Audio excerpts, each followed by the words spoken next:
মানুষ নিজেদেরকে মুসলিম বলে শুধু নাজাত পেতে চাচ্ছেন, এটা মূলত নাজাতের মাপকাঠি না। কারণ আল্লাহ সুবহানাহু ওয়া তাআলা কোরআনে কোথাও এই কথা বলেননি যে মুসলিমের ঘরে জন্ম হলেই সে জান্নাত পাবে।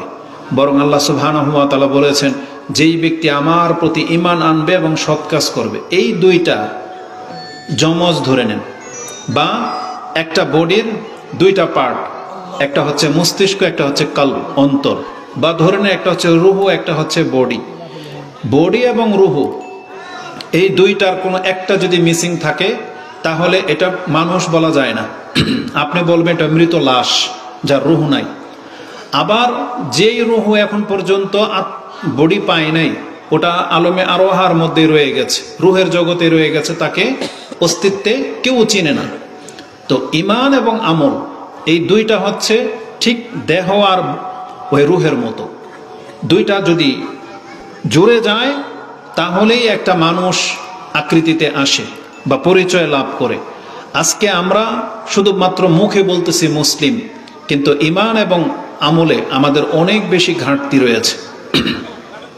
বরং কথাটাকে যদি আমি এভাবে বলি আপনাকে, প্রত্যেক ধর্মের কিছু উসুল থাকে, কিন্তু আমাদের ধর্ম যেহেতু আল্লাহর পক্ষ থেকে নাজিলকৃত, তাহলে আমাদের ধর্মের মধ্যে যে উসুলগুলো রয়েছে সেগুলো আল্লাহ সুবহানাহু ওয়া তাআলা কর্তৃক শিক্ষা দেওয়া হয়েছে। আমাদের ধর্মের 4টা পার্ট আছে। আমাদের ধর্মের মধ্যে এমন কিছু নাই যে আমাদেরকে না শেখানো হয়েছে। একটা সময় পৃথিবীতে বহু মানুষ বাস করত, কিন্তু তারা ইসলাম কি জিনিস জানতো না। আল্লাহ এই ইসলাম নাজিল করে দিয়ে তাদের 4টা দিককে শুধরাতে চেয়েছেন। প্রথম দিক হচ্ছে বিশ্বাস। আমাদের অন্তরে আমরা কিছু জিনিস বিশ্বাস করি, আমাদের এই বিশ্বাসের মধ্যে হাজারো ত্রুটি থাকে। আল্লাহ কোরআন নাজিল করে দিয়ে চেয়েছেন আমাদের এই বিশ্বাসগুলোকে সঠিক করার, যেটাকে আমরা ঈমান বলতেছি। তার মানে ঈমান ঠিক করার জন্য ইসলাম নাজিল হয়েছে। দ্বিতীয়ত হচ্ছে আমল, আমল ঠিক করার জন্য ইসলাম নাজিল হয়েছে। তৃতীয়ত হচ্ছে চরিত্র, আখলাক, চরিত্রকে ঠিক করার জন্য ইসলাম নাজিল হয়েছে। আর চতুর্থত হচ্ছে মামালাত, মানে একে অপরের সাথে আমরা কিভাবে ডিল করব, আদান প্রদান করব, এটার জন্য একটা নীতিমালা থাকে, ওটার জন্য ইসলাম নাজিল হয়েছে। ব্যবসা বাণিজ্য কি করবে, কে কার জমি কতটুকু পাবে, কার ভাগ কত, কে মরে গেলে কার অংশ থেকে কতটা পাবে, এ ওয়ারিস, ভাগ বন্টন, ঋণ নিলে সেটাকে কিভাবে নেবেন, ব্যবসাতে টাকা ইনভেস্ট করলে সেটাকে কিভাবে করবেন, কারোর সাথে ওয়াদা করলে সেটাকে কি করবেন, এভরিথিং, এটাকে বলা হয় মামালাত, একে অপরের সাথে আদান প্রদান, বিয়ে শাদীর ক্ষেত্রে। তো ইসলাম আমাদেরকে 4টা জিনিস শুধরাতে বলেছে: ঈমান, বিশ্বাস, কর্ম, চরিত্র, আর ওটা হচ্ছে মামালাত, আদান প্রদান। আমাদের সমাজে বর্তমানে যে মুসলিমরা আমরা বসবাস করি, আমরা আরব বিশ্ব বা পৃথিবীর অন্যান্য রাষ্ট্রের কথা ছেড়ে দিলাম, যেহেতু আমরা বাংলাদেশি, তা আমরা আমাদের অঞ্চল নিয়ে কথা বলবো।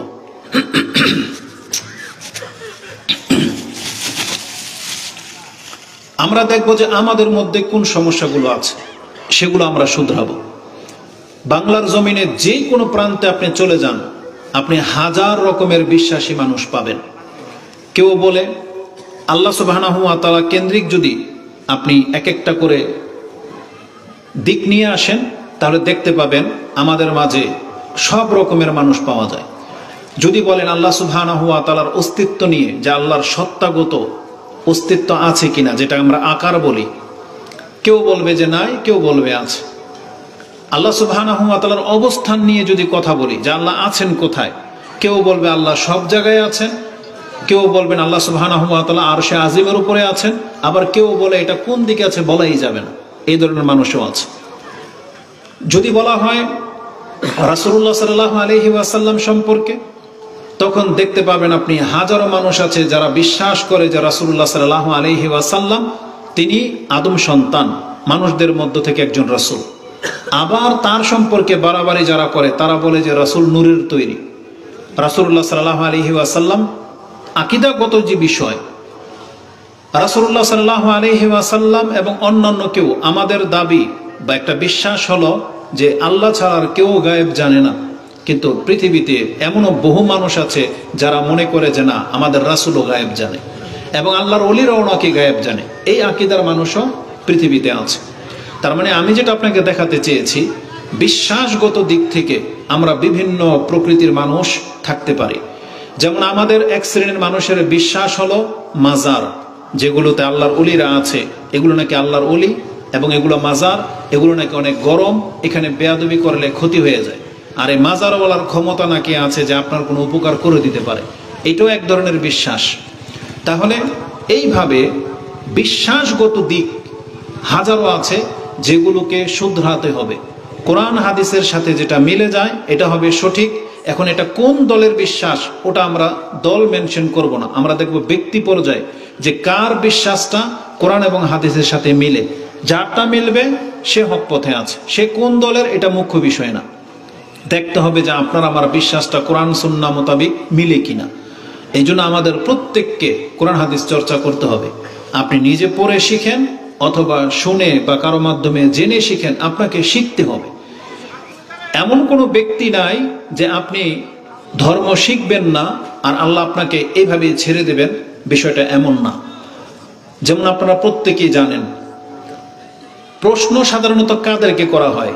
ছাত্রদেরকে করা হয় নাকি যে স্কুলে পড়ে না তাকেও করা হয়? কাকে করা হয়? প্রশ্ন করা হয় ছাত্রদেরকে। যেই প্রতিষ্ঠানের ছাত্র তাদের প্রশ্ন ওই ছাত্রদের জন্য। কবরে কি প্রশ্ন করা হবে কি হবে না? হবে। শুধু আলেমদেরকে? মাদ্রাসার ছাত্রদের? সবার? তাহলে বোঝা যাচ্ছে যে কবরে যেহেতু প্রশ্ন করা হবে, তার মানে সাউন্ডটা বেশি ডিস্টার্ব করতে, কমাও কমাও, তুমি টনটন শব্দ হচ্ছে। কবরে প্রশ্ন করা হবে এটা তো বিশ্বাস করেন না? সবারই করা হবে। তাহলে কবরে যখন প্রশ্ন করা হবে আর সবাইকে করা হবে, তার মানে আমরা সবাই ছাত্র। তার মানে আমাদের প্রত্যেকের এটা দায়িত্ব যে আমি আর আপনি আমরা আমাদের ধর্ম সম্পর্কে জানবো। তাহলে প্রশ্ন যেহেতু করা হবে, কি করা হবে সেটাও আমাদেরকে জানানো হয়েছে। আর আমি জানি, এটা আপনারা সবাই জানেন, যে কবরে 3টি প্রশ্ন করা হবে। বলা হবে মান রব্বুক, তোমার রব কে? বলা হবে ওমা দীনুক, তোমার ধর্ম কি ছিল, দিন কি ছিল, মানে তুমি কোন ভাবে জীবন ব্যবস্থা পরিচালিত হয়েছো, তোমার জীবন ব্যবস্থাটা কেমন ছিল। আর বলা হবে, একটা বর্ণনায় আসছে যে মান হাযার রাজুল আল্লাযী বুইসা ফিকুম, কবরে রাসূলুল্লাহ সাল্লাল্লাহু আলাইহি ওয়াসাল্লামের ছবি অথবা রাসূলুল্লাহ সাল্লাল্লাহু আলাইহি সাল্লামকে পেশ করা হবে যে দেখো থেকে চিনো কিনা। যে মান হাযার রাজুল আল্লাযী বুইসা ফিকুম, কে এ যে তোমাদের কাছে পাঠানো হয়েছে। অথবা ওখানে রাসূলকে দেখানো তো হবে না, বলা হবে ওই লোকটা কে ছিল বা কে যাকে তোমাদের উপরে নবী করে পাঠানো হয়েছে, তার নাম জানো, জিজ্ঞেস করা হবে। তখন প্রশ্নকারী প্রশ্ন করবে, যাকে করা হবে সে পারলে উত্তর দেবে, আর না পারলে অবস্থা খুব খারাপ হয়ে যাবে। ওখানে এমন না যে কেউ প্রশ্ন উত্তর পারলো না, ফেল করলো, তাকে আবার সুযোগ দেওয়া হবে, অথবা এমন কোনো পাওয়ারফুল ব্যক্তি সে এসে ডোনেশনের মাধ্যমে বা মাধ্যম ধরে তাকে আবার পার করে দেবে বা অন্য ক্লাসে উঠিয়ে দেবে। কবরে কিন্তু এটা চলবে না। এই প্রশ্নগুলো হচ্ছে আপনার নাজাত, হয় শাস্তি না হয় শান্তির মাধ্যম। পারলে আপনি শান্তি পাবেন, না পারলে আপনাকে শাস্তি দেওয়া হবে, কবর থেকে শাস্তি শুরু হয়ে যাবে। আর পারলে জান্নাতের নেয়ামত কবর থেকেই শুরু হয়ে যাবে।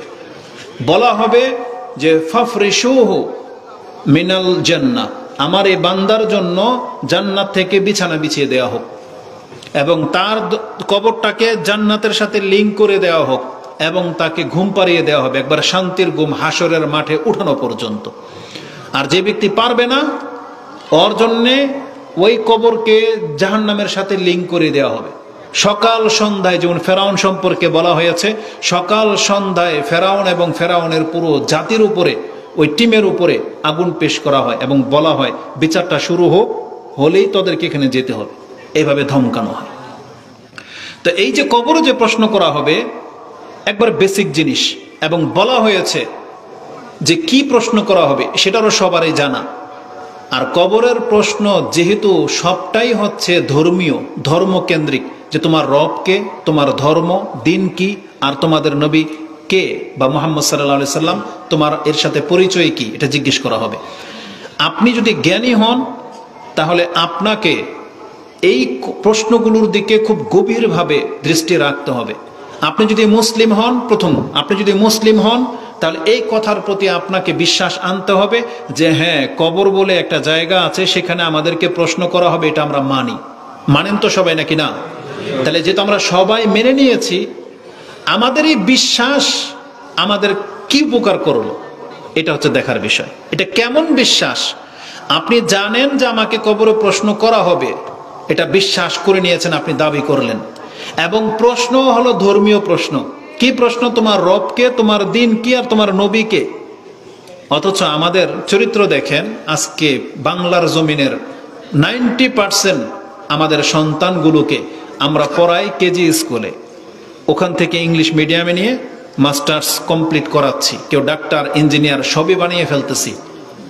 অথচ এই 3টা প্রশ্নের জবাব তাকে আমরা শিক্ষা দেওয়ার প্রয়োজন বোধ করি না। অথচ আপনি বলতেছেন এটা আমার বিশ্বাস আছে যে কবরে আমাকে এই 3টাই প্রশ্ন করা হবে।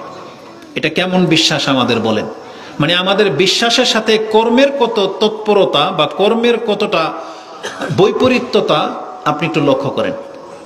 আল্লাহ সুবহানাহু ওয়া তাআলা হয়তো আমাদেরকে দেখে হয়তো হাসবেন, হয়তো যে এমন জাতের জাতি, এরা বলতেছে আমার প্রতি বিশ্বাস করে, অথচ আমাকে নিয়ে ওর কোনো মাথা ব্যথা নাই। বলে যে কবর আছে, পরকাল হবে, কিন্তু ওর ধর্ম সম্পর্কে উদাসীন। এটা কেমন জাতি? অথচ আল্লাহ সুবহানাহু ওয়া তাআলা আমাদেরকে এমন না যে তিনি আমাদেরকে তো জানান নাই বা শিক্ষা দেন নাই, এটা হুজুরদের বানানো কথা, এমনও তো না। কারণ আপনি নিজেও জানেন আল্লাহ আমাদেরকে হেদায়েত করার জন্য কোরআন নাজিল করেছেন, এবং আল্লাহ সুবহানাহু ওয়া তাআলা এই কোরআনের মাধ্যমেই এই প্রশ্নের জবাব আপনাকে দেওয়ারও ব্যবস্থা করেছেন।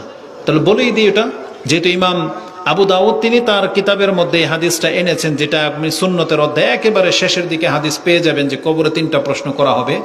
তাতে এটাও বলা হয়েছে, একজন ব্যক্তি বলেই দিবে যে আমার রব আল্লাহ, এবং বলতে পারবে যে আমার দিন ইসলাম, এবং বলতে পারবে হাজা রাসূলুল্লাহ, হাজা রাসূলুল্লাহ, এটা হচ্ছে আল্লাহর রাসূল। তাকে উল্টা প্রশ্ন করা হবে, ফেরেশতারা আশ্চর্য হয়ে বলবে অমায়ুদেরিক, তুমি এটা কি করে জানতে পারলা, বা কি করে এটা সম্ভবপর হলো তোমার জন্য সহজভাবে এভাবে উত্তর দিয়ে দেওয়া যে তোমার রব আল্লাহ, তোমার দিন ইসলাম, এবং তোমার নবী মুহাম্মদ সাল্লাল্লাহু আলাইহি সাল্লাম। তখন সেই ব্যক্তি 4র্থ প্রশ্নের জবাবে বলবে কারাতু কিতাব আল্লাহ, আমি আল্লাহর কালাম পাঠ করেছিলাম। কি বলবে? কারাতু কিতাব আল্লাহ, আল্লাহর কিতাব কোনটা? কোরআন। সে বলবে আমি কোরআন পড়েছিলাম। ফাআমানতু বিহি, এই কোরআন পড়ে যা লেখা পেয়েছি আমি সেই কথাগুলোর প্রতি ঈমান এনেছিলাম, বিশ্বাস করেছিলাম। ওয়াসাদ্দাকতু, এবং আমি ওইভাবেই জীবন গড়েছিলাম। যে কথাগুলো কোরআনে আছে এটা আমি পড়েছি, তারপর আমি বিশ্বাস করেছি। তার মানে দেখেন, কোরআন নাজিল হওয়ার পরে প্রথম দাবি যে আপনার বিশ্বাস করতে হবে কোরআনের কথাগুলোর প্রতি।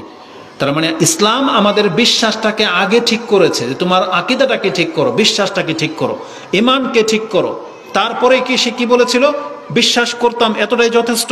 সে বলতেছে না, ওয়াসাদ্দাকতু, এবং আমি যেটা বিশ্বাস করে নিয়েছি আমি আমার কর্ম দিয়ে সেটাকে বাস্তবায়ন করেছি। আমি যখন পড়েছি যে ইসলাম ধর্ম আমাকে মানতে হবে, আমি মেনে নিয়েছি। তারপরে আমাকে ইসলাম যা করতে বলেছে আমি তা করেছি। তো যেই ব্যক্তি এটা করতে পারবে সেই ব্যক্তি কবরে উত্তর দিতে পারবে যে আমার রব আল্লাহ, কারণ আমি তার কালাম পাঠ করেছিলাম। এখন আল্লাহ সুবহানাহু ওয়া তাআলা তিনি নিজেও জানেন যারা কোরআন পড়বে তারা কবর উত্তর দিতে পারবেন, এটা আল্লাহ নিজেও জানেন। এই জন্য বলেন তো, সর্বপ্রথম কোরআন যে নাজিল হওয়া শুরু হয়েছে সেই আয়াতটা কি ছিল? ইকরা, তার মানে তুমি পড়ো। এখন আপনি বলেন তো, আল্লাহ কোরআন নাজিল করতেছেন আর প্রথম বাক্যই এটা, ইকরা, তুমি পড়ো। আপনি কিভাবে আল্লাহকে দোষ দিবেন বলেন? কিভাবে দোষ দিবেন? কিভাবে আপনি সেখানে গিয়ে যখন আটকা পড়ে যাবেন, আপনি কিভাবে এটা আল্লাহ সুবহানাহু ওয়া তাআলার কাছে আপনি এটা পেশ করবেন যে আপনি জানতেন না? শুধু কি তাই, আল্লাহ সুবহানাহু ওয়া তাআলা বলছেন পড়ো। এই পড়াকে কেন্দ্রিক আল্লাহ কি করেছেন? পৃথিবীর এমন কোনো কিতাব নাই যেই কিতাব পড়লে আপনার নেকি হবে, কিন্তু আল্লাহ সুবহানাহু ওয়া তাআলার কালামের মধ্যে তিনি নেকিরও ব্যবস্থা করেছেন যাতে করে মানুষ আগ্রহের সাথে পড়তে পারে। রাসূলুল্লাহ সাল্লাল্লাহু আলাইহি ওয়াসাল্লাম বলেছেন, মান কারা হারফাম মিন কিতাবিল্লাহ, যেই ব্যক্তি আল্লাহর কালাম থেকে একটা হরফ পড়বে, হরফ, হরফ হরফ মানে বাক্য কেউ বলে, কিন্তু এখানে হরফ বলতে আলিফ লাম মিম বা আলিফ বা তা সা এই এক একটা হুরুফকে বলা হয়েছে। তা হরফ রাসূল বলেছেন মান কারা হারফাম মিন কিতাবিল্লাহ ফালাহু হাসানাহ, তাহলে এটার বিনিময়ে তার জন্য একটা নেকি লিখে দেওয়া হবে। ওয়াল হাসানাতু আশরু আমসালিহা, কিন্তু আল্লাহ যখন কাউকে নেকি দেন তখন কতটুকু দেন? 10 করে দেন। মানে আল্লাহ যখন দেওয়া শুরু করে তখন আল্লাহর কাছে 1 টাকা নোট নাই, মানে 1 টাকা নোট দেন না আল্লাহ। আমরা তো হয়তো সবচেয়ে ছোট নোটটা দিই, কিন্তু আল্লাহ সুবহানাহু ওয়া তাআলা যখন একটা নেকি দিবেন, কত দিবেন? 10। এটা আল্লাহর মর্যাদা বা আল্লাহর সম্মান। বড় ব্যক্তি দেখবেন যখন দেয়, যেমন পয়সাওয়ালা যারা থাকে, যারা মেহমানরা আসেন, তারা এই ধরনের ওয়াজ মাহফিলে আসলে তারা আমাদের মতো ছোট 500-1000 টাকা দেয় না। তারা যার যতটুকু ক্ষমতা, যার যতটুকু সম্মান, আমরা এরকম ব্যক্তিকে 1 লাখ টাকাও দিতে দেখেছি, 50,000ও দিতে দেখেছি, 20,000ও দিতে দেখেছি। মানে সে তার মান মর্যাদা অনুযায়ী দেয়, যেটা আপনারা পারেন না। তো যেহেতু সব থেকে মহান হচ্ছেন আল্লাহ, এই জন্য আল্লাহ সুবহানাহু ওয়া তাআলা সর্বনিম্ন 10 দেন। 10 নেকি, মানে আপনি একটা কুরবানি করেছেন, উচিত ছিল আপনাকে একটা গরু কুরবানি করার নেকি দেয়া। আল্লাহ বলছেন না, যদি কুরবানিটা আমার জন্য হয় আমি আল্লাহ 10টা কুরবানির নেকি দিয়ে শুরু করব। আর যদি সেই কুরবানির ইখলাস এবং সৌন্দর্যতা আল্লাহর পছন্দ হয়ে যায়, আল্লাহ এক ধাপে 100 অথবা 700 বলছে আদাফান কাসীরা। আল্লাহ বলছে আমি শুধু 700 না, ওকে আমি যে কত নেকি দিতেই থাকবে এটার কোনো গণনা থাকবে না। এটা হচ্ছে আল্লাহ সুবহানাহু ওয়া তাআলা, কিন্তু সর্বনিম্ন 10। তো রাসূল বলেছেন কোন ব্যক্তি যখন কোরআনের একটা হরফ পড়ে, হরফ মিন কিতাবিল্লাহ ফালাহু হাসানা ওয়াল হাসানাতু ইলা আশরি আমসালিহা, আল্লাহ তখন সেই নেকিটাকে 10 গুণ করে দেয়। তার মানে আমরা জানি কোরআনের একটা অক্ষর পড়লে কত নেকি? 10 নেকি। আচ্ছা বলেন তো দেখি, এত ভাবে আদর করে, যেমন আপনি আপনার সন্তানের জন্য সব কিছু করলেন, আদর করে ভালো টিচার রাখলেন, ওর চকলেট যা যা প্রয়োজন সব দিচ্ছেন, নতুন ব্যাগ তাও দিচ্ছেন, এখনো যদি পড়ে না, ওই বাপমার মেজাজ কেমন হবে বলে? যে ওর জন্য সব কিছু করে ওর মুখ দিয়ে একটা অক্ষর বের করা যায় না। কিন্তু যেই বাচ্চা পোলাপান বাপমার কাছে চাচ্ছে, আদর পাচ্ছে, যে পড়ে, আগ্রহের সাথে আপনি আরো দিচ্ছেন, যে ওকে বলা লাগে না ও পড়ে, ও কতটা আদরের, কতটা পছন্দনীয়, ওর দিকে তাকালে বাপমা হাসে, আনন্দ পায় যে আমার ছেলেটা মাশাআল্লাহ, ও কিছু বলা লাগে না, ও পড়ে। তা আমাদের রব তিনি তো অনেক সব থেকে বেশি দয়াবান। আমাদের সম্পর্কে আল্লাহ সুবহানাহু ওয়া তাআলার কেমন ধারণা হতে পারে বলেন? যখন আল্লাহ আমাদেরকে সৃষ্টি করেছেন, আল্লাহ আমাদেরকে রিজিক দিয়ে যাচ্ছেন, আল্লাহর পক্ষ থেকে কিতাব নাজিল করেছেন, আল্লাহ আমাদেরকে বলেছেন যদি পড়া শুরু করো একটা অক্ষর পড়লে আমি আল্লাহ 10 নেকি দেব। এখন আমরা এত কিছু প্রাপ্ত হওয়ার পরেও যদি না পড়ি, তাহলে আপনি আল্লাহ সুবহানাহু ওয়া তাআলার কাছ থেকে কি আশা করেন? আর এটা পড়া মানে শুধু নেকির বিষয় না, এখানে আপনার নাজাতের বিষয়। কারণ আপনি কোরআন পড়বেন, তাহলেই আপনার রব সম্পর্কে আপনি জানতে পারবেন। যে রব সম্পর্কে আপনাকে জিজ্ঞাসা করা হবে, যে রব সম্পর্কে না জানলে আপনার এই সৃষ্টিটাই বৃথা, আপনার সৃষ্টিটা বৃথা, যে আপনি আপনার রব সম্পর্কে জানলেন না। আপনাকে যদি কোনো ব্যক্তি যদি আপনাকে জিজ্ঞেস করে যে তুমি তোমার রবের ডেফিনেশন বলো তো দেখি, তোমার রবের সংজ্ঞা বলো, আমরা কয়জন মুসলিম বলতে পারবো আমাদের রবের পরিচয়? অথচ কোরআনে আল্লাহ সুবহানাহু ওয়া তাআলা তিনি তার পরিচয় আমাদেরকে জানিয়েছেন। আল্লাহ সুবহানাহু ওয়া তাআলা তিনি তার পরিচয় আমাদেরকে জানিয়েছেন। ছোট্ট একটা সূরা, এটা তো সবাই জানেন না? কুল হুয়াল্লাহু আহাদ, তুমি বলো আমাদের রব আল্লাহ হচ্ছেন একজন। কয়জন? একজন। আল্লাহুস সামাদ, তিনি হচ্ছেন অমুখাপেক্ষী। তার মানে তিনি এমন এক সত্তা, তিনি একা, তিনি তার রাজত্ব এমন ভাবে কায়েম করেছেন, এই পৃথিবীর সমস্ত সৃষ্টি এগুলো হচ্ছে এক্সট্রা কিছু, এটা তার রাজত্বের বর্ধিত করা, লাঞ্ছিত হওয়ার কিছু না। কারণ তার রাজত্ব এই সৃষ্টি থেকে অনেক ঊর্ধ্বে, আল্লাহর মান সম্মান সৃষ্টি থেকে অনেক ঊর্ধ্বে। পুরো পৃথিবীবাসী যদি আল্লাহ সুবহানাহু ওয়া তাআলার সাথে নাশুকরি করে, কুফরি করে, আল্লাহ সুবহানাহু ওয়া তাআলা বলেছেন আমার রাজত্বে বান্দা সামান্যতম ঘাটতি হবে না, সামান্যতম ঘাটতি হবে না। এই সম্পর্কে কোরআনে এবং হাদিসে যথেষ্ট কথা রয়েছে। একটা আয়াত দেখেন, যেটা সূরা ইব্রাহিম 14 নম্বর সূরা, তার ৮ নম্বর আয়াতে মূসা আলাইহিস সালাম তিনি তার জাতিকে এই কথাটা বলেছিলেন, যেটা আল্লাহ আমাদেরকে জানিয়েছেন, ও কালা মূসা ইন তাকফুরু আনতুম ওয়া মান ফিল আরদি জামিআন। তোমরা বনী ইসরায়েলদেরকে বলেছিলেন মূসা আলাইহিস সালাম, তারা তো সবচেয়ে বক্র জাতি, তো আল্লাহ সুবহানাহু ওয়া তাআলার বহু নিদর্শন এই বনী ইসরায়েল জাতি সচক্ষে দেখতে পেয়েছে। আকাশ থেকে মান্না সালোয়া নাজিল হতো, দেখতে পেয়েছে। আকাশের উপর থেকে আল্লাহ সুবহানাহু ওয়া তাআলা পাহাড় চাপিয়ে দিতে চেয়েছিলেন, পাহাড় তুলে ধরেছিলেন যে তাওরাতকে শক্ত করে ধরবে নাকি দিব চাপায়া। তখন বলছে আল্লাহ আমরা মানলাম, তারা তাওরাত ধরলো। আবার কিছুদিন পর আবার বক্র হয়ে গেল। আল্লাহ সুবহানাহু ওয়া তাআলা তাদেরকে বাছুর পূজার কারণে একে অপরকে হত্যা করিয়েছেন, আবার জীবিত করিয়েছেন। এইভাবে তারা অনেক নিদর্শন মূসা আলাইহিস সালামের কর্তৃক দেখতে পেয়েছেন। আমাদের নবীকে কিন্তু নবীর মাধ্যমে আমাদেরকে এমন কোনো নিদর্শন দেখানো হয়নি। সাহাবায়ে কেরামরা কিছু দেখেছেন। কি দেখেছেন? যে রাসূলুল্লাহ সাল্লাল্লাহু আলাইহি ওয়াসাল্লামের হাতের কঙ্কর লা ইলাহা ইল্লাল্লাহ বলতেছে। কঙ্কর মানে কঙ্কর, আমরা তো কাঙ্কর বলি তাই না, পাথরের কণা, লা ইলাহা ইল্লাল্লাহ জপতেছে। তারা দেখেছেন যে গাছ এসে রাসূল সাল্লামের সামনে ঝুঁকে গেছে, এগুলো তারা দেখেছেন। তারা আঙ্গুল দিয়ে পানি ঝরতে দেখেছেন, যে 1 গামলা দুধ দিয়ে 70 জন সাহাবীকে খাইয়েছেন, এগুলো তারা দেখেছেন। কিন্তু আমরা কি কেউ দেখেছি? দেখি নাই। কিন্তু আল্লাহর রহমত দেখেন, শুধুমাত্র আল্লাহ আমাদের অন্তরটাকে এমন করে দিয়েছেন যে আমরা শুধু শুনেছি যে শেষ নবী এসেছেন, তিনি হচ্ছেন মুহাম্মদুর রাসূলুল্লাহ। এই কোরআনটা হচ্ছে আল্লাহর কালাম, এটা আমরা শুনেছি কিন্তু ঈমান আনতে পেরেছি। আপনি কি এটার কদর করেন? আপনি কি এটা কদর করেন যে এটা কত দামি জিনিস আপনি ধারণ করে আছেন? আজকে অধিকাংশ মুসলিম, আমি নিশ্চিত অধিকাংশ মুসলিম নিজে মুসলিম হওয়াটাকে গর্বের বিষয় মনে করে না। কিন্তু একজন ব্যক্তি যদি জানতো যে ইসলাম দিয়ে আল্লাহ আমাকে আপনাকে কতটা সম্মানিত করেছেন, যদি জানতো, তাহলে সে প্রাউড ফিল করত। সে ইসলাম পেয়ে নিজেকে গর্ববোধ করত এবং ইসলামের সব কিছুতে সেটা প্রয়োগ করত। অবশ্যই সে যদি ইসলামকে পেয়ে সন্তুষ্ট অনুভব করতো না, তার সব কিছুতে ইসলাম ফুটে উঠতো। তার চেহারাতে ইসলাম থাকতো, তার পোশাকে ইসলাম থাকতো, তার কথাতে ইসলাম থাকতো, তার অভ্যাসে ইসলাম থাকতো। সে উঠতে বসতে চলতে ফিরতে আল্লাহর নাম নিত, বিসমিল্লাহ সে বলতো। কেউ জিজ্ঞেস করলে বলতো আলহামদুলিল্লাহ, কিছু দেখলে বলতো মাশাআল্লাহ। অবশ্যই তো এটা বলতো। কিন্তু আমাদের অধিকাংশদের অবস্থা দেখেন, আমরা ইসলামের চর্চা করি না, আমাদের জবান আমরা ইসলামের দ্বারা পরিচালিত করি না। আমরা সাধারণত জুতা পরি, আপনি জানেন না যে জুতা পরার আদবটা কি, হয়তো জানেন কিন্তু মানেন না। জুতা পরার সময় আপনার হুঁশ থাকে না যে কোন পাও ঢোকাচ্ছেন, কোন পাও বের করতেছেন। আমি এই কথাগুলো এই জন্য বলি, জানেন, কিছু জিনিস আছে যেগুলোর জন্য টাকা খরচ হয়, যেমন দান সদকা করা। কিছু জিনিস আছে সেগুলোর জন্য ত্যাগ করতে হয়, যেমন ফজরের ঘুম ত্যাগ করতে হবে আপনাকে ফজরের নামাজ পড়তে হলে। কিছু জিনিস আছে রক্ত ঝরাতে হয়, যেমন জিহাদ করতে গেলে রক্ত ঝরাতে হবে।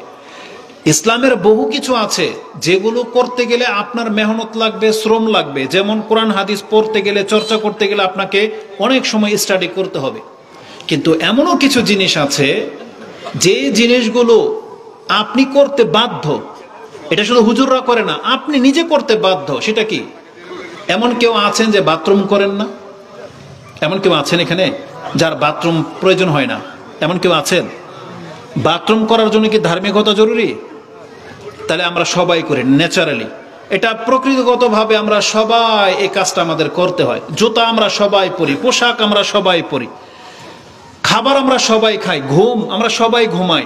তাহলে মুসলিম হিসেবে এই যে আদার্স যে কাজগুলো আছে, এগুলো আপনি ইসলামের সেন্সে কেন করেন না? কেন করেন না? ওখানে কিসের বাধা আপনার? কিসের অহংকার? আপনি পানি খাবেন, এটা ডান হাতে খেতে কিসের বাধা আপনার? বলেন, কিসের বাধা? অথচ তখন কেন আপনার এতটুকু সেন্স কাজ করে না যে আমি তো মুসলিম, এটা ডান হাতে খাই। জানেন এই ডান হাতে খাবেন, এটার জন্য আপনি নেকিও পাবেন, আর আপনি পরিচয় দিচ্ছেন যে আমি মুসলিম। এতটুকু কাজ করার জন্য কি আপনার অহংকার মানে প্রদর্শন করতে হবে? আপনি কি বুঝতে চাচ্ছেন আমি কি বলতে চাচ্ছি? তার মানে ইসলামের এরকম হাজারো দিক আছে, সেই দিকগুলোতে কিন্তু আপনি ধার্মিক, চাইলেই ধার্মিক হতে পারেন। জি, আপনি বসছেন, জুতোটা ডান পায়ে পরলেন, তাতে আপনার সমাজও নষ্ট হবে না, আপনার রাজনীতির কেরিয়ারও নষ্ট হবে না, আপনার নেতাগিরিও কমবে না, বরং আপনাকে আর উল্টা ভদ্র বলা হবে না? ভদ্র যে না, ওনাকে দেখেছি কোনো সময় তিনি দাঁড়ায়া খায় না, যত বড় ব্যক্তিত্বই হোক না কেন, উনি এক জায়গায় বসে তারপরে খায়, উনি ডান হাতে খেতে দেখেছি, উনি কারোর সাথে অভদ্রমাই করে না। এগুলো তো হচ্ছে ভদ্রতার লক্ষণ বা সম্মান বাড়াবে। মানে ইসলাম প্রত্যেকটা ব্যক্তিকে তার যেমন মান মর্যাদা বৃদ্ধি করে, তার নেকিও বৃদ্ধি করবে। কিন্তু আমরা শুধুমাত্র অন্তর থেকে ইসলাম পালন করব, এইটা জাজবা লাগবে, শুধু একটু নিয়ত লাগবে। এই নিয়তের কারণে আপনার মান মর্যাদা কোথায় উঠে যাচ্ছে। যে এতদিন আপনি জুতা পরতেন যেইভাবে খুশি সেইভাবে, কিন্তু আজকে পড়তেছেন ইসলামের সেন্স নিয়ে। আর এগুলি প্রত্যেকটা কাজ রাসূল বলেছেন কুল্লু মারুফিন সাদাকা, ইসলামের প্রত্যেকটা ভালো কাজ হচ্ছে সাদাকা। তার মানে সাদাকার নেকি আপনি পেয়ে যাবেন। কি মনে করেন? এটা শুধু আমরা জাগাতে চাচ্ছি। মুসলিমদের মধ্যে যেই দিন এটা জেগে যাবে যে আমি মুসলিম, তার দ্বারা দেখবেন অনেক অভদ্রমানি কমে যাবে। আজকে আমাদের সমাজে যত জুলুম বেড়ে গেছে, যত অভদ্রতা আমরা করি, সব মূলে হলো যে আমি মুসলিম, এটা আমরা ভুলে গেছি। আমরা মুসলিম এটা ভুলে গেছি। আপনি কি জানেন আমরা বর্তমানে মনে হচ্ছে যে আমাদের কোনো কর্তা নাই। প্রথম কথা, আমরা আল্লাহকে ভুলে গেছি। দ্বিতীয় কর্তা আমাদের রাষ্ট্রের নায়ক।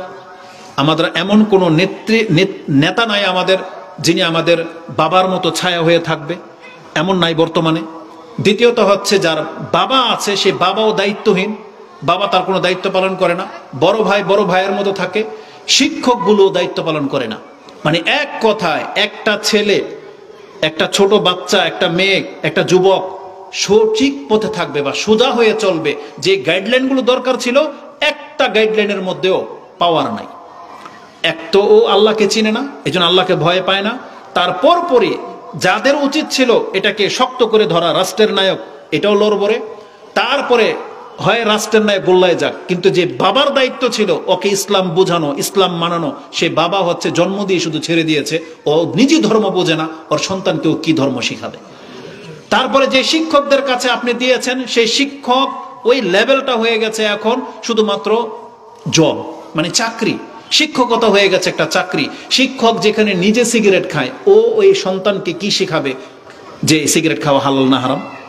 যে শিক্ষক নিজে সিগারেট খায়, যে শিক্ষক নিজে শিক্ষিকার সাথে প্রেম করে, ও কি করে বলবে এটা নাজায়েজ কাজ? কি করে বলবে বলেন? তাহলে আমি যেটা বোঝাতে চেয়েছি, নেতা লাগবে, দায়িত্বশীল লাগবে, গার্জিয়ান লাগবে, তাহলে আমরা এই অভদ্রমানি আমাদের দূর হয়ে যেত। একটা সময় ছিল 20 বছরের ব্যবধান, মাত্র 20 বছরের, আমি যেটা, ওনারা সাক্ষী যারা আছেন, 20 বছর আগে আপনি আপনার জীবনটা দেখেন। আমরা দেখেছি, আমরা হয়তো ওই যে মার্বেল খেলতাম বা লাড্ডুম খেলতাম, বা কিছু আমাদের কোনো বড় ভাইকে, এলাকার কোনো নেতাকে, এলাকার কোনো মুরব্বীকে দেখলে পোলাপান সব দৌড়, এগুলো ফেলে দিয়ে চলে যেত, তাদেরকে রেসপেক্ট করতো। আমরা অনেক সিগারেট খোরকে দেখেছি, বড় ভাইকে দেখলেও সিগারেট ফেলে দিত, ও ধোঁয়া মুখে আটকে রাখতো, কথা বলতো না যাতে প্রকাশ না পায়। কিন্তু সেই ভদ্রতাটা এখন কোথায় গেল? এখন ও নেতার সামনে বসে সিগারেট খায়। কেন জানেন? কারণ ও নিজে এই নেতার ডান হাত। কারণ ও তো নেতাকে যে উঠিয়েছে, এ উঠিয়েছে খুন খারাপি করে, লড়ে, যেভাবে পারে করে, ও তার মানে আগাগোড়া সব জানে, এই জন্য তাকে সম্মান করে না। আজকে আমাদের সমাজের মুরব্বীদেরকে আপনারা দেখতেছেন, যুবকরা কি সম্মান করে? করে না। বরং এই যে অটো গাড়িতে আপনি যখন চড়বেন, তখন দেখতে পাবেন পয়েন্টে পয়েন্টে মানুষ যে কত গোরামি করে, কত যে গোরামি করে। আপনি কোন পার্সন সেটাও পাত্তাই দেয় না। যাদের ওই যে একটা মোটরসাইকেল, একটা দামি মোটরসাইকেল, বাইক পেয়ে গেছেন, আপনি রাস্তাতে এমন ভাবে বিচরণ করেন, এমন ভাব আপনার যেমন আপনি এদেশের প্রেসিডেন্ট বা প্রেসিডেন্টের ছেলে, আপনি কাউকে পাত্তা দেন না। এটা তো মুসলিমদের চরিত্র হইতে পারে না। আমরা সর্বোপরি যেটা বোঝাতে চেয়েছি, এটা আমরা ভুলে গেছি যে আমরা মুসলিম। এটা আমরা ভুলে গেছি যে আমাদের কিন্তু আল্লাহ সুবহানাহু ওয়া তাআলা সৃষ্টি করেছেন, আমাদের ধর্মকে উত্তম বলেছেন, এবং আল্লাহ আমাদেরকেও উত্তম বলেছেন। কুনতুম খায়রা উম্মাহ উখরিজাত লিন-নাস তা'মুরুনা বিল মারুফ ওয়া তানহাউনা আনিল মুনকার ওয়া তু'মিনুনা বিল্লাহ। আল্লাহ বলেছেন তোমরা হইলা শ্রেষ্ঠ জাতি। বনি ইসরাইলদেরকে আমি হালাক করে দিয়েছি, ওদের সম্মান ছিনিয়ে তোমাদেরকে দিয়ে দিয়েছি। ইহুদি খ্রিস্টানদের যে সম্মান ছিল আমি আল্লাহ ছিনিয়ে এটা তোমার মুসলিমদেরকে দিয়ে দিয়েছি। তোমরা হইলা উত্তম জাতি। তোমরা মানুষকে অন্যায় কাজ থেকে বাধা দেবে, তোমরা মানুষকে ভালো কাজের আদেশ করবে, তোমরা আল্লাহর প্রতি ঈমান আনবে। কিন্তু দেখেন তো আমাদের চরিত্রটা কি? আমরা আল্লাহ সুবহানাহু ওয়া তাআলার প্রতি নির্ভীক হয়ে গেছি। আল্লাহ সুবহানাহু ওয়া তাআলাকে আমরা ভয় পাই না, কোনো সেক্টরে ভয় পাই না। আপনি আল্লাহর কাছে আশ্রয় চান। যারা কিলার, মানে যারা মানুষকে হত্যা করে, তারা প্রত্যেকের ভয় করা উচিত, তাকেও একদিন না একদিন কেউ না কেউ হত্যা করবে, জেনে নেন। কারণ সেই সুযোগ, সেই দিন আসতে যাচ্ছে। কারণ আমরা বিশ্বাস করি রাসূলুল্লাহ সাল্লাল্লাহু আলাইহি ওয়াসাল্লামের হাদিসকে। রাসূল কি বলেছেন? ইমাম বুখারী রাহিমাহুল্লাহ তিনি তার কিতাবুল ফিতনা 92 নম্বর অধ্যায় হাদিস 7061, আবু হুরায়রা তার বর্ণনাকারী, রাসূলুল্লাহ সাল্লাল্লাহু আলাইহি ওয়াসাল্লাম বলেছেন, খুব শীঘ্রই কিয়ামত যত ঘনিয়ে চলে আসবে, ইয়াতাকারাবুজ জামান, সময় সংকীর্ণ হয়ে যাবে। তারপরে ওয়ায়ানকুসুল আমাল, আমল কমে যাবে। ওয়ায়ুলকাশুহা, কৃপণতা বৃদ্ধি পাবে। ওয়ুকসিরুল হারাজ, হারাজ বৃদ্ধি পাবে। বলছে ওমাল হারাজ ইয়া রাসূলুল্লাহ? বলছে আল কাতল, হত্যা আর হত্যা। তার মানে হত্যা বেড়ে যাবে। আপনি কি আশ্চর্য হচ্ছেন? ইদানিং আমরা নেট খুললে যেটা দেখতে পাচ্ছি, আমরা কোনো দলের নাম নেব না, যে কোনো দলের দেখতেছি, একই দলের যখন আমার সংবাদটা শোনা হয়, বলছে অমুক দলের 2 গ্রুপে লেগে একজন একজনকে মেরে ফেলতেছে। আরে ভাই, কেন এটা? একটা আমরা মুসলিম, বাংলাদেশি, একই দলের লোক, সামান্য একটু স্বার্থের জন্য আপনি আপনার নিজের কর্মী, নিজের দলের একই এলাকার লোক, আপনি তাকে পিটিয়ে মেরে দিবেন? মানে কি এর? আপনি কি মনে করেন একজন মুসলমানের গায়ে রক্ত ঝরানো এটা কত বড় অপরাধ? কি মনে করেন আপনি এটাকে? কত হালকা ভাবে আপনি নিয়েছেন? অথচ রাসূলুল্লাহ সাল্লাল্লাহু আলাইহি সাল্লাম বলেছেন হত্যা বেড়ে যাবে কিছু থেকে কিছু হলে। এই রিসেন্টলি ঘটনা, 1 মাসের মধ্যে কত নিউজ, কত ভিডিও ক্লিপ যে দেখলাম, কি কারণে, কারণ তো আমরা জানি না, কোথায় ঘটতেছে, কিছু হলেই 4-5 জন মিলে একজনকে পিটিয়ে মেরে ফেলতেছে, মহিলাদেরকে পিটাইতেছে, পুরুষকে পিটাচ্ছে, যুবককে পিটাচ্ছে। আমাদের এলাকার ওদিন দেখলাম একটা সিসিটিভি ক্যামেরার ভিডিওতে একেবারে কুবিয়ে মেরে দিল, জায়গাতে মেরে দিল, মরাটাকে পায়ের মধ্যে কুবাচ্ছে। মানে কি? আমরা তো মুসলিম, এই দুনিয়াটা কিন্তু একেবারে ফানা হয়ে যাওয়ার একবারে শেষ চূড়ান্তে কিন্তু চলে আসছে। এই জন্য ভয় লাগলো কেন জানেন? আমাদের সাথেও ওই একই আচরণ করা হবে। কারণ মানুষের মধ্যে যখন উগ্রতা চলে আসে, মানুষের মধ্যে যখন পশুত্ব ভাব চলে আসে, তখন ওর মধ্যে আর সেন্স থাকে না কাকে মারা হচ্ছে, কেন মারা হচ্ছে। এটা একটা খুব খারাপ দিক। কারণ রাসূলুল্লাহ সাল্লাল্লাহু আলাইহি ওয়াসাল্লাম থেকে ইমাম মুসলিম কোট করেছেন যে কিয়ামত ততক্ষণ পর্যন্ত হবে না যতক্ষণ পর্যন্ত একজন হত্যাকারী এটা জানবে না ওকে কেন হত্যা করা হলো। ওয়ালা মাকতুল ওয়ালা ইয়াদরিল মাকতুল লিআইয়ি বিআইয়ি শাইইন কুতিলা, সে এটাও জানবে না যে আমাকে কেন হত্যা করা হলো। রাসূলুল্লাহ সাল্লাল্লাহু আলাইহি সাল্লাম বলেছেন একজন হত্যাকারী জানবে না যে ওকে কেন হত্যা করা হলো, আর যে মরে গেছে ও এটার কারণ বলতে পারবে না, যে এরা আমাকে যে মারতেছে এরা কারা বা কেন মারতেছে ও জানবে না। দিন দিন পরিস্থিতি সেই দিকে যাচ্ছে। এটার মূল হলো আমাদের অজ্ঞতা। আমরা আসলে পরকাল সম্পর্কে একেবারে নির্ভীক হয়ে গেছি, এটা মোটেও কাম্য নয়। আল্লাহ সুবহানাহু ওয়া তাআলা আমাদেরকে শুধরাতে চেয়েছেন। জেনে নেন আমাদের অবস্থাটা সেই জাহিলিয়াতের দিকে ফিরে যাচ্ছে, যে জাহিলিয়াতের লোকেরা কিন্তু এই কাজটা করত। তারা কিছু না কিছু ধর্মকর্ম ঠিকই করত। তারা কাবা ঘরের খাদেম ছিল, তারা মানুষকে ছাতু খাওয়াতো, তারা এহরামের কাপড় দিত, যাদেরকে পারত না তাদেরকে উলঙ্গ করে তাওয়াফ করাতো। যারা লিডার, কাবা ঘরের খাদেম যারা, তারা ছিল লিডার মক্কার। তারা নিজেরা কিছু ধর্মকর্ম করত, তারা ধর্মটাকে পরিচালনা করত, কিন্তু সুযোগ পেলে তারা আবার লুটতারাজও করত। তারা বিভিন্ন মেলা আনুষ্ঠানিকতার সাথে জড়িতও ছিল, কিন্তু তারা ধর্মকর্ম করত। কিন্তু আল্লাহ সুবহানাহু ওয়া তাআলা তাদেরকে বলেছেন আইয়ামে জাহিলিয়া, এটা হচ্ছে মূর্খ বা অজ্ঞদের বর্বরদের যুগ। আজকে আমরাও ঠিক ওই জায়গায় ফিরে আসতেছি। আমরা মুসলিমরা কিছু ইবাদত তো অবশ্যই করি, কিন্তু আমাদের মূর্খামি আমরা ছাড়তেছি না। আমরা বড়দেরকে রেসপেক্ট করি না। আমরা সামান্য স্বার্থের জন্য একজনকে রক্ত ঝরাতে দ্বিধা করতেছি না, এটা মোটেও কাম্য নয়। আজকে সকালের ঘটনা, গাড়ি আসতে লেট হয়েছে, আমি রাস্তায় দাঁড়িয়ে, ব্যান গাড়িতে তরকারি বিক্রি করবে একজন মুরব্বী, তার দাড়ি সাদা হয়ে গেছে। আরেকজন মুরব্বী মনে কিছু একটা বলছে, সুবহানাল্লাহ, তুই তাই ভাষায়, আমি ভাষাগুলো ব্যবহার করতে চাচ্ছি না। বয়স্ক মানুষ, 60-65 বছর হয়ে গেছে, সেও তাকে ছাড়তেছে না, সেও তাকে ছাড়তেছে না। মুখের ভাষা মানে কি করবি দেখে নিব, অমুক তমুক, ওকে ধমকায়, ওকে ধমকায়। আচ্ছা, এটা কি এই বয়স, এই সময়েও আপনার শরীরের রক্ত এত গরম? কি মনে করেন? আপনি জানেন যদি আপনার এই উত্তেজনার কারণে এই সময় যদি আপনার হার্ট অ্যাটাক হয়ে যায়, আপনি জায়গাতে মরে যাবেন। তাহলে এই উগ্রতা কিসের জন্য? আমরা আসলে মূলত সবাই ভুলে গেছি যে আমরা কিন্তু একদিন মরব।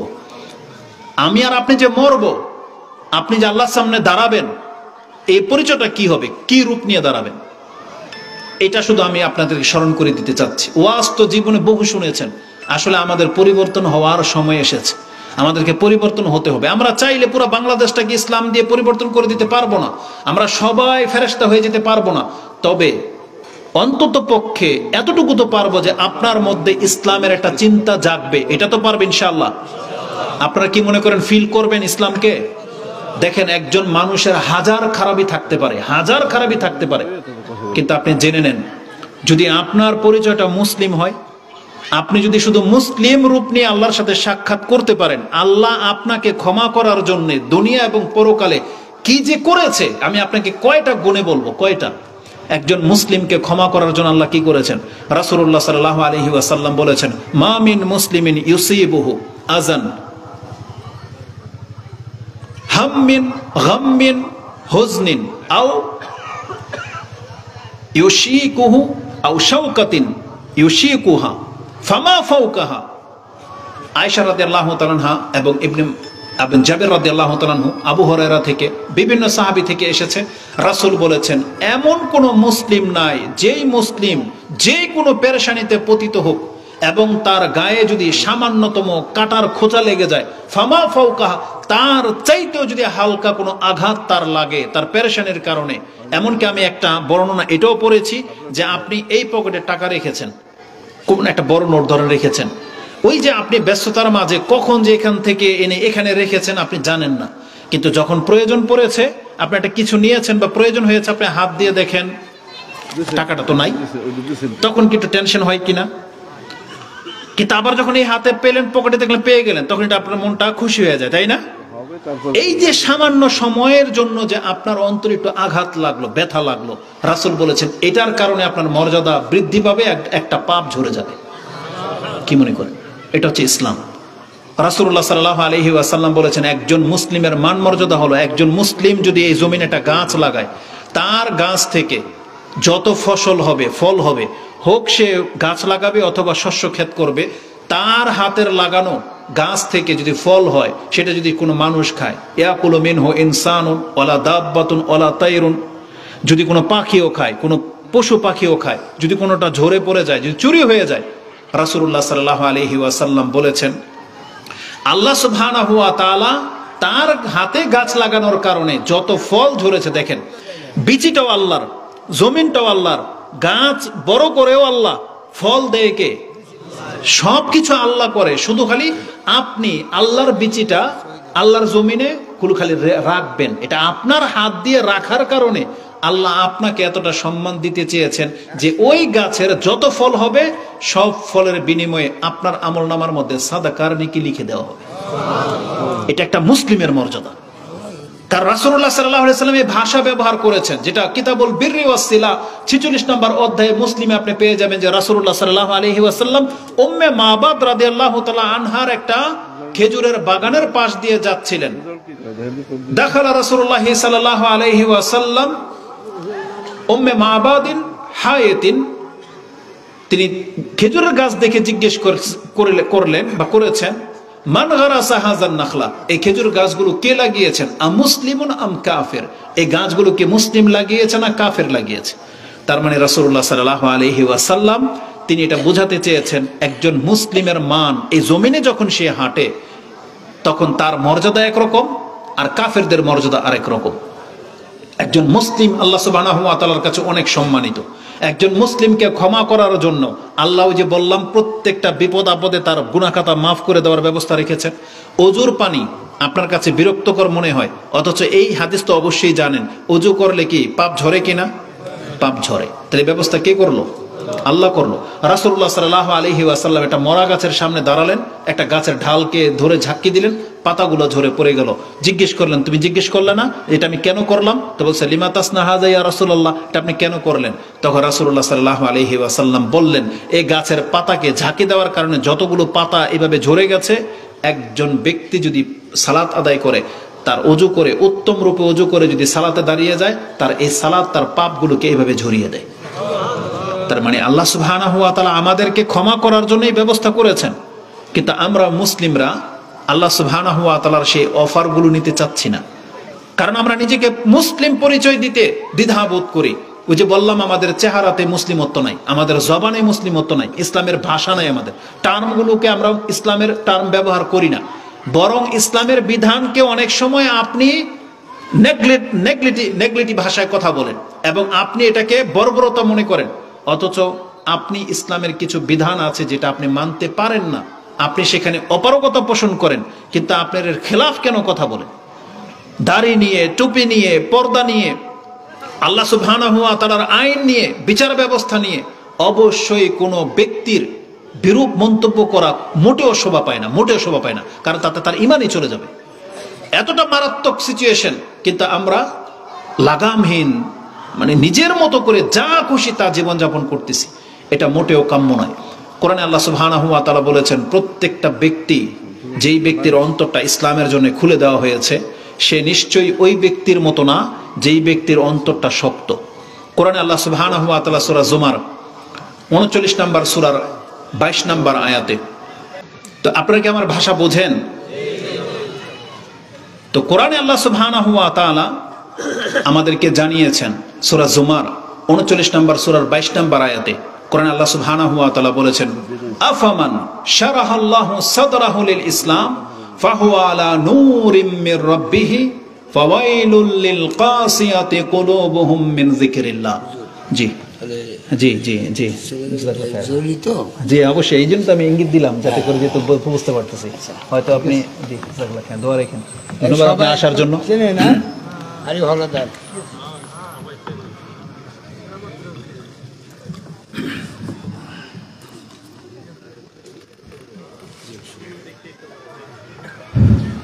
আলহামদুলিল্লাহ রাব্বিল আলামিন। আল্লাহ সুবহানাহু ওয়া তাআলা তিনি মহান রব, তিনি মূলত আমাদেরকে সৃষ্টি করেছেন নাজাত দেওয়ার জন্য। ইসলাম এমন একটা ধর্ম, এটা আসলে যেই ব্যক্তি গ্রহণ করবে সেই হচ্ছে সম্মানিত। ইসলাম কিন্তু কুক্ষিগত ধর্ম না, এটাকে কেউ কোনো বংশের জন্য, কোনো দেশের জন্য আটকিয়ে রাখবে এমন না, বরং ইসলাম হচ্ছে প্রত্যেকের জন্য। যেই ব্যক্তি ইসলাম গ্রহণ করে নেবে সেই সম্মানিত, সেই মর্যাদাবান। কারণ আল্লাহ সুবহানাহু ওয়া তাআলা মুসলিম শব্দটা বলেছেন, যেই ব্যক্তি আল্লাহর প্রতি ঈমান আনে এবং সৎ কাজ করে সেই ব্যক্তি হচ্ছে আল্লাহর কাছে শ্রেষ্ঠ। সেদিকে আমরা নিয়ে যাব। তা আমাদের মূল মেসেজ যেটা আমি আপনাদের কাছে দেখাতে চাচ্ছি, যে অন্তরটাকে আগে আপনি মুসলিম বানান। আমাদের অন্তরটা আসলে বিক্ষিপ্ত, আমাদের অন্তর যা খুশি তা হয়ে আছে। আমাদের অন্তরটাকে কি করতে হবে? বলেন, কি করতে হবে? আমার মনে হয় আপনারা সব মানে ঝিমিয়ে যাচ্ছেন। আচ্ছা, একবার যদিও আমরা সুন্নাহ হিসেবে এটা করি না, বা সুন্নার মোতাবেক এরকম নাই যে রাসূলুল্লাহ সাল্লাল্লাহু আলাইহি ওয়াসাল্লাম তাদেরকে তাকবীর বলাতেন, যে বলতেন তাকবীর বলো, তাকবীর বলতেন, সুবহানাল্লাহ বলো, সুবহানাল্লাহ বলতেন, এমন না। ওটা ব্যক্তি থেকে হবে, যে একটা এমন কথা শুনলেন আল্লাহর বরত্ব, তখন সুন্নাহ হলো আপনি তাকবীর পাঠ করবেন। সাহাবায়ে কেরামরা এমনটা করতেন। যেমন একটা দলিল দিয়ে দেই, আব্দুল্লাহ ইবনে মাসউদ রাদিয়াল্লাহু তাআলা আনহু, তিনি তার বর্ণনাকারী রাসূলুল্লাহ সাল্লাল্লাহু আলাইহি ওয়াসাল্লাম, তিনি বলতেছেন যে তোমরা কি এতে সন্তুষ্ট আনতাকুনু সুলুসাল জান্নাহ, যে তোমরা জান্নাতের 3 ভাগের 1 ভাগ হইবা। তখন আব্দুল্লাহ ইবনে মাসউদ বলতেছেন ফাকাব্বারনা, আমরা এই কথা শুনে তাকবীর পাঠ করলাম যে আল্লাহু আকবার।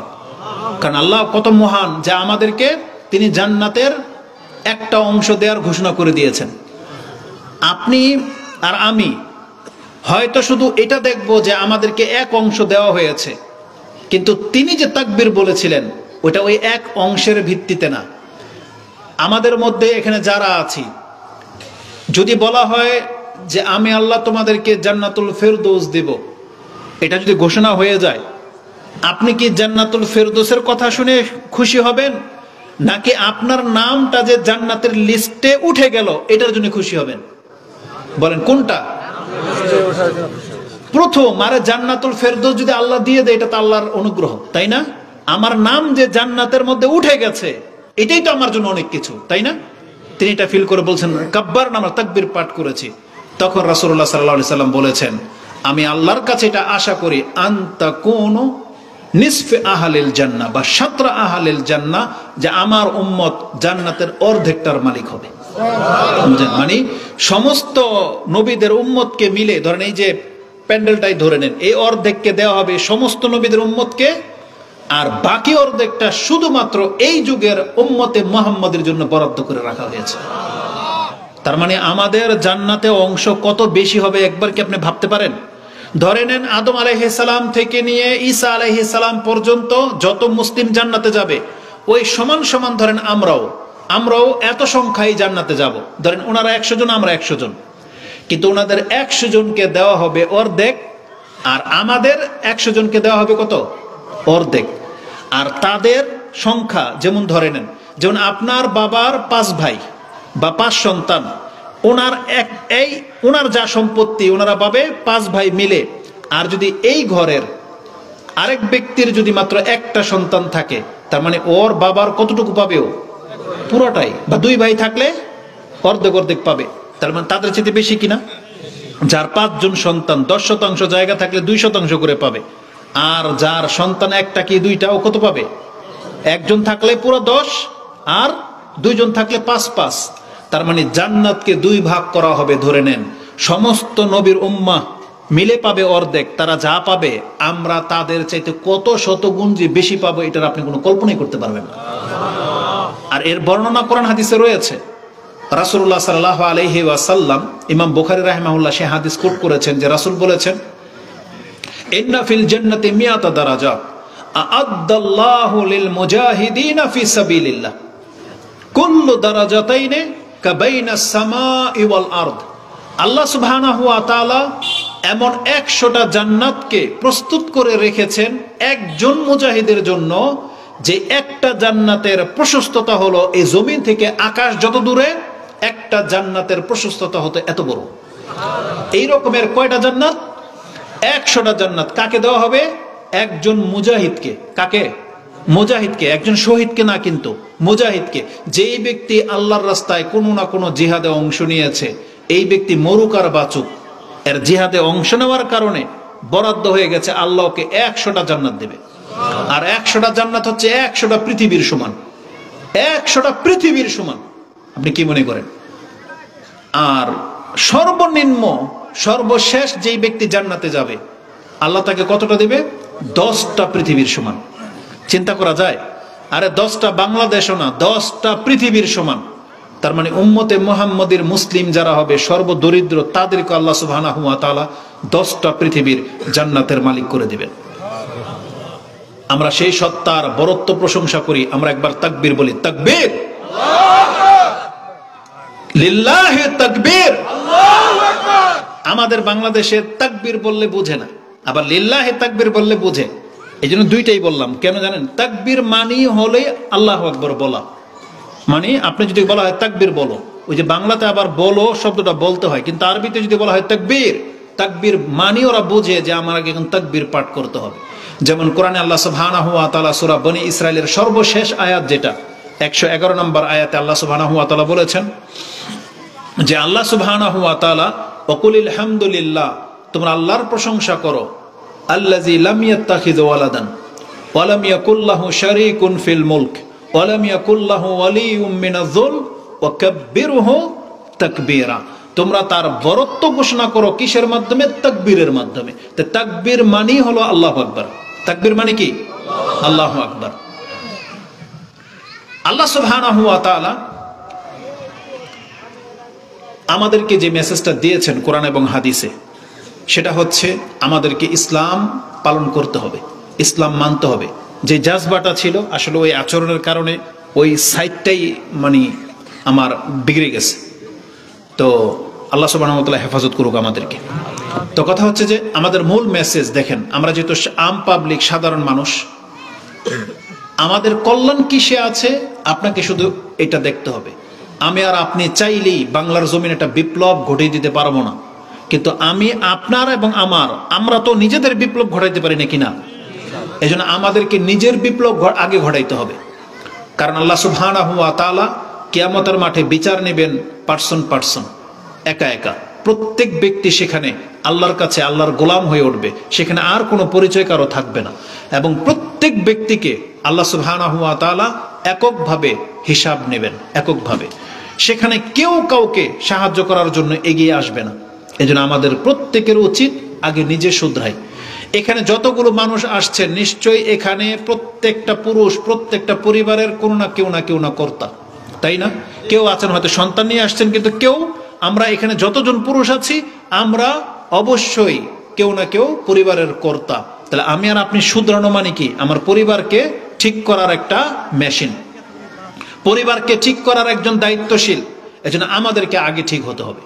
আমরা ঠিক হলে আমাদের পরিবার, আমাদের সন্তানকে, আমাদের দায়িত্ব তাদেরকে ঠিক করা। আর কোরআনে কিন্তু আল্লাহ সুবহানাহু ওয়া তাআলা এই নীতিমালাই বলেছেন। কি বলেছেন?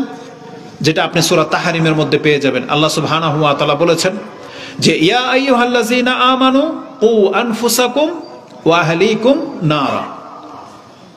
64 নম্বর সূরার আপনি 6, 7, 8 এই আয়াতগুলো পড়েন, তাতে আল্লাহ সুবহানাহু ওয়া তাআলা বলেছেন ইয়া আইয়ুহাল্লাযীনা আমানু কু আনফুসাকুম, তুমি তোমার নিজেকে বাঁচাও, ওয়া আহলিকুম নারা, আর তোমার পরিবারকেও বাঁচাও। তো এটা আমাদের প্রত্যেকের দায়িত্ব, আগে নিজে বাঁচতে হবে। তাহলে নিজে কিভাবে বাঁচবো? আমাদেরকে সেই রাস্তাটাই অর্পণ করতে হবে। এটা হচ্ছে মূল। আজকে আমরা অধিকাংশ মানুষ নিজেকে ভুলে যাচ্ছি, আর আমাদের উপরে যে এটাও দায়িত্ব যে আমাদের পরিবারকে আমরা বাঁচাবো, সেটাও আমরা ভুলে যাচ্ছি। এবং আরেকটা দল আছে আমাদের সমাজে, এই আয়াতের খেলাফ, উল্টা। আল্লাহ প্রথম বলেছেন যে তুমি আগে নিজে বাঁচো, তারপরে অন্যকে তুমি টেনে তোলো। কিন্তু আমাদের অধিকাংশদের স্বভাব হলো আগে তুই উঠ, মানে আপনি নিচে গর্তে, ওকে বলতেছেন তুই উঠ, আগে অন্যকে আপনি উঠাচ্ছেন। কিন্তু উঠাতে উঠাতে সময় এত পাস হয়ে চলে যায় যে আপনি গর্তেই থেকে যাবেন, আপনি গর্তেই থেকে যাবেন। এই নীতি হচ্ছে ভুল। এই নীতিটা কি? ভুল। আমরা আসলে হাসি ঠাট্টা তামাশার ওয়াজ করি না, তবে একটা আকীদাগত বিষয় যেহেতু একটা কথা মনে পড়ে গেল, সেটা আমি আপনাদের সাথে শেয়ার করি। গত দুই বছর আগের ঘটনা হবে। এটা একটা হয় কি মিরাকেল বলবো না, মানে আচমকা ঘটে যায়, এমন কিছু ঘটনা ঘটে না, আচমকা ঘটে যায়। ঠিক আচমকাই ধরে নেন, নাহলে একই জায়গাতে একই টাইমে একই সময় উপস্থিত হওয়া, এটা আচমকা ছাড়া কিছু না। আমার মনে আছে 2022 এবং 2023 সালের দুইটা ঘটনা, নাইলে এটা মেমোরিতে থাকতো না। সুবহানাল্লাহ, আমার যেখানে ওয়াজের ডেট পড়েছে যেই দিন, ধরেন আমি তখন পার্সোনাল গাড়ি ছিল না, তখন ওই লোকালভাবেই যেতাম। রাত তখন 11টা বাজে, আমি ওয়াজ শেষ করে আমাদের নদীর ঘাট পর্যন্ত আসছি। তো বাজারের মসজিদে ওয়াজ হচ্ছে, ঠিক ওই দিনও ওয়াজ হচ্ছে, যেটা গত বছরও ঠিক একই টাইমে। প্রত্যেকের টাইম ডেট ফিক্স থাকে না ওয়াজের ডেট, যে প্রত্যেক বছর যেমন ধরেন কারো 25তম 70তম ওয়াজ মাহফিল, তার মানে কি এটা প্রত্যেক মাসের একটা ডেট কিন্তু ফাইনাল থাকে। তো ওই মসজিদেরও ওই ডেট ফাইনালই থাকে, ওই মাসের ওই তারিখে তাদের ওয়াজ হয়। আশ্চর্যের ব্যাপার হলো ওই একই মসজিদ, একই বক্তা, আর আমি ওখান দিয়ে যাচ্ছি একই টাইমে।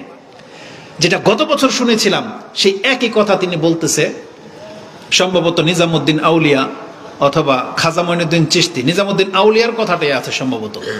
বলতেছেন তার ঘটনা, যে তার পীর একদিন ছাত্র অবস্থায় বলেছেন যে আমার পেছনে যে ব্যক্তি ফজরের নামাজ আদায় করে তার জাহান্নামের আগুন মাফ।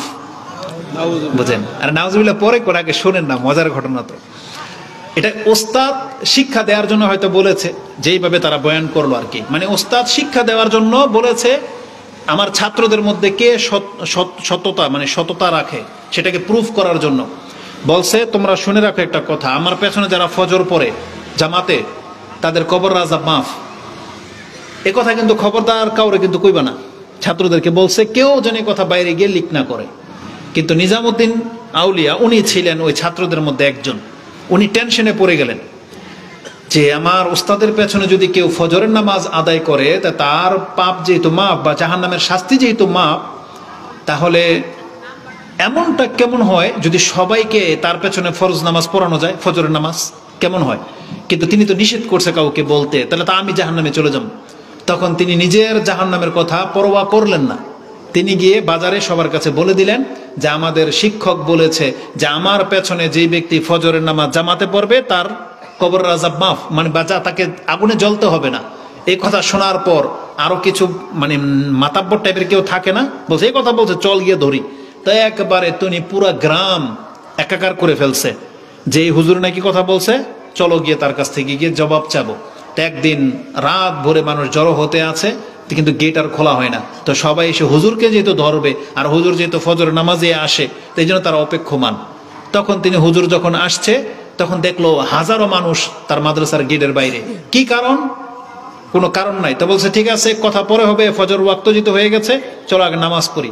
এই সব মানুষ মিললে তখন নামাজ পড়লো। তখন বলছে হুজুর আপনারা কি কথা বলছেন যে আপনার পেছনে ফজর নামাজ যেই ব্যক্তি পড়বে তারা মানে জাহান্নামের আগুন মাফ।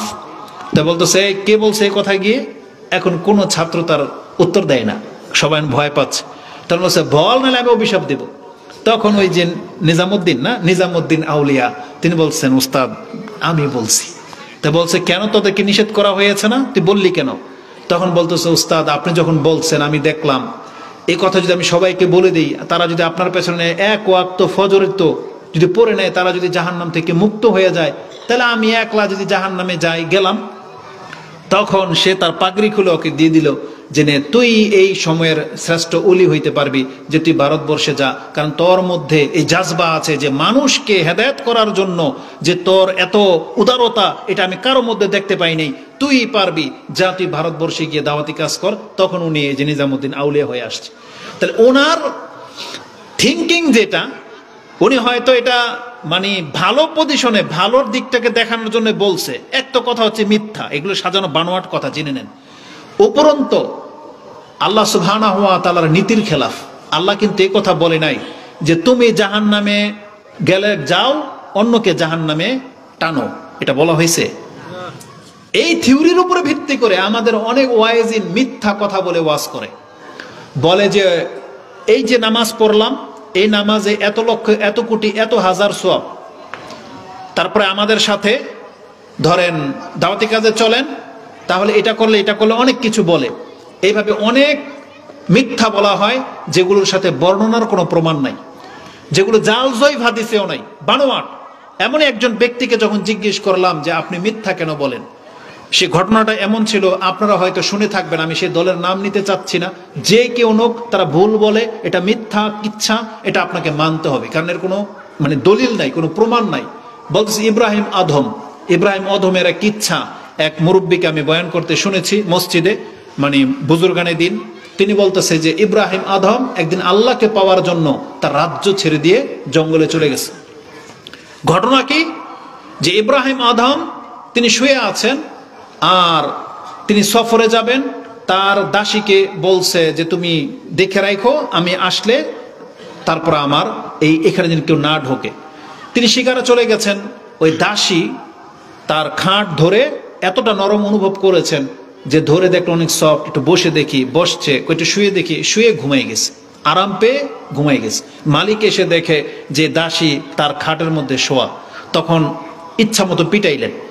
যখন মারে তখন দাসী হাসে, যখন মার থেমে যায় তখন কাঁদে। বাদশা অবাক হয়ে গেছে, বলে কি এমন কেন? তো বলছে তোকে মারলে তুই হাসস, আর তোরে না মারলে তুমি কাঁদো কেন? তখন বলতেছে যে বাদশা, আমি আপনার এই খাটের মধ্যে একটু শুয়ে যতটা অন্যায় করেছি, আপনি মেরে তো আমার সে শাস্তি দিয়ে দিছেন, কিন্তু আমি কাঁদি এই জন্য যে বাদশা এখানে বছরকে বছর শুয়ে থাকে, তার শাস্তিটা যে কি হবে। বোঝেন আধ্যাত্মিক কথা আর কি। তো বাদশা যে খাটের উপরে শুয়ে থাকে বছরকে বছর, আমি যদি 1 ঘন্টা শোয়াতে বা 1 বিকাল শোয়াতে যদি এতগুলো মার, এটা যদি শাস্তি হয়, তাহলে যে বাদশা এখানে সারা জীবন শুয়ে থাকে, এর শাস্তিটা যে কি হবে ওইটা স্মরণ করে আমি কাঁদি। তখন সে বলতেছে তোমার মধ্যে কামালিয়াত কিভাবে আসলো? এটা দাসীর মধ্যে কামালিয়াত, হ্যাঁ এটা হইতে পারে, এটা অবাস্তব কিছু না। তখন বলতেছে আপনাকে আল্লাহকে খুঁজতে হবে, আল্লাহকে পাওয়ার চেষ্টা করেন। তো বলছে কিভাবে? তখন আপনি তকবীর করেন। তখন এই বাদশা খাটে শুয়ে শুয়ে এখন আল্লাহর ভয়ে চলে আসছে। হঠাৎ করে তিনি ছাদের উপরে দেখেন শব্দ হচ্ছে, টকটক শব্দ হচ্ছে। তিনি উঠে গেলেন, গিয়ে দেখেন একটা লোক হাঁটতেছে। বলতে তুমি আমার ছাদের উপরে কি করো? তো বলছে ঘোড়া খুঁজি। তো বলছে বেকুফ, তোমার ঘোড়া হারাইছে, আমার ছাদের উপরে ঘোড়া? তখন বলছে বাদশাহ তুমি তো বড় বেকুফ। বলছে কেন?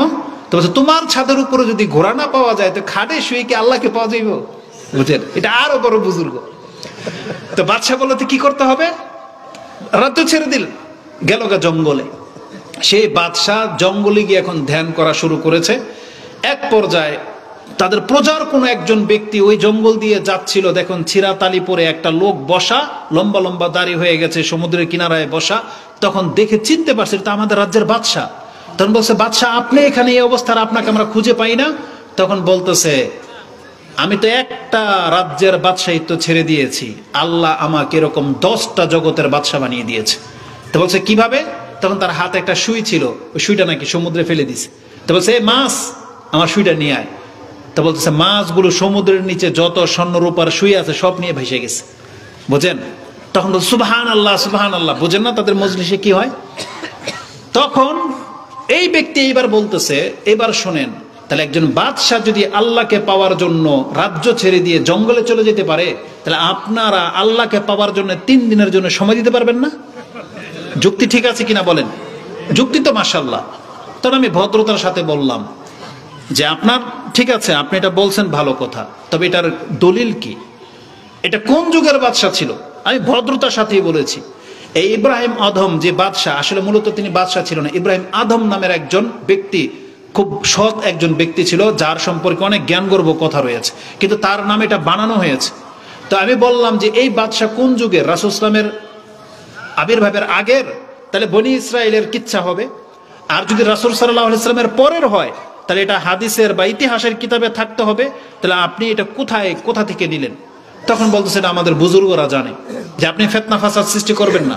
হ্যাঁ, এটা বুজুর্গরা জানে। তা আমি ওনাদেরকে ছোট করার জন্য না, আপনাকে জাস্ট একটা জিনিস দেখাতে চেয়েছি। উনি আমাকে জবাব দিয়েছিল, যদি মিথ্যা বললে একটা লোকে নামাজি হয়, তাহলে মিথ্যা বলতে সমস্যা কি? বুঝেন, এটা আমাদের নীতির খেলাফ। আমি আপনাকে এটা বোঝাতে চেয়েছি, এটা আমাদের নীতির খেলাফ।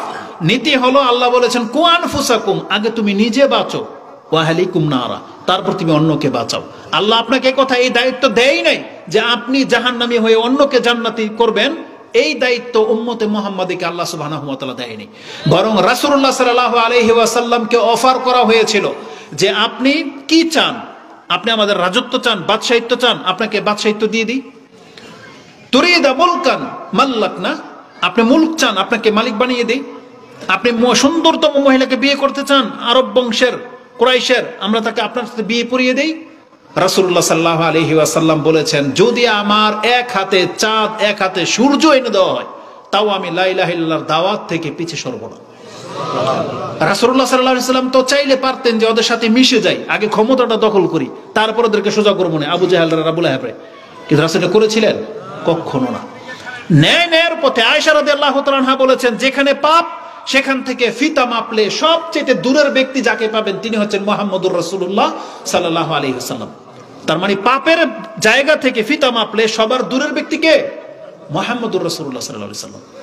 এটা আমাদেরকে শিক্ষা দেওয়া হয়েছে।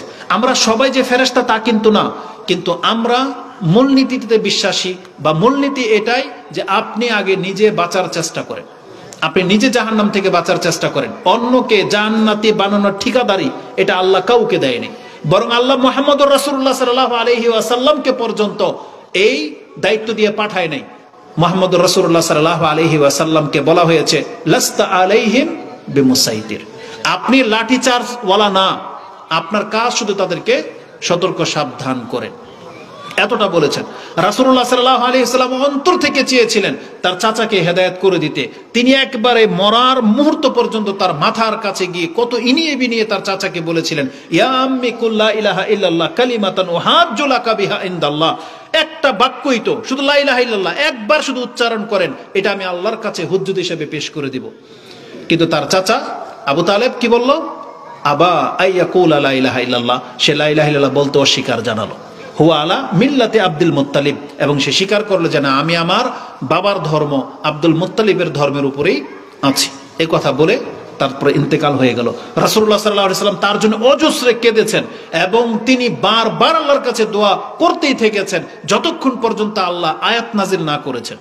আল্লাহ সুবহানাহু ওয়া তাআলা বলেছেন, ইন্নাকা লা তাহদি মান আহবাবতা ওয়ালাকিন্নাল্লাহা ইয়াহদি মান ইয়াশা, আপনি যাকে চান হেদায়েত করতে পারবেন না, তবে আল্লাহ যাকে চায় তাকে আল্লাহ সুবহানাহু ওয়া তাআলা হেদায়েত করে দিয়ে থাকেন। এটা আল্লাহর হাতে, আল্লাহর ক্ষমতা।